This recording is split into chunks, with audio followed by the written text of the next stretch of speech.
Hello అండి. రిషి కోసం పెద్దయ్య వాళ్ళ దగ్గరికి వెళ్తాడు శైలేంద్ర. ఎందుకొచ్చావని అడిగితే నడుము నొప్పి అని చెప్తాడు. అప్పుడే వాళ్ళకి అర్థమైపోతుంది శైలేంద్ర వచ్చింది రిషి కోసమేనని. ఇక వాళ్ళ స్టైల్లో కోటింగ్ ఇస్తూ ఉంటారు శైలేంద్రకి. ఇక పెద్దవాళ్ళు ఇచ్చిన కోటింగ్ విధానం చూశాక చుక్కలు కనిపిస్తాయి శైలేంద్రకి.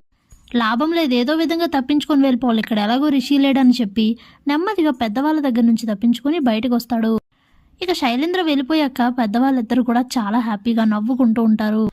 ఇక శైలేంద్ర కార్ డ్రైవ్ చేసుకుంటూ అక్కడి నుంచి వచ్చేస్తాడు. ఇంతలో రిషిని హాస్పిటల్కి చూపించడం కోసం వసు కారులో తీసుకొని వెళ్తూ ఉంటుంది. వసు వాళ్ళు ముందు వెళ్తూ ఉండగా శైలేంద్ర వెనక కారులో వస్తూ ఉంటాడు. అప్పుడే వస్తారా శైలేంద్రని కార్ గ్లాస్లో నుండి చూస్తుంది. కానీ శైలేంద్ర వీళ్ళని చూడడు. అమ్మో ఇదేంటి, శైలేంద్ర ఇక్కడికి వచ్చాడు, తనకి దొరకకూడదు అని చెప్పి చాలా స్పీడ్గా వెళ్తూ మొత్తానికి శైలేంద్రకి దొరకకుండా తప్పించుకుంటుంది వసు.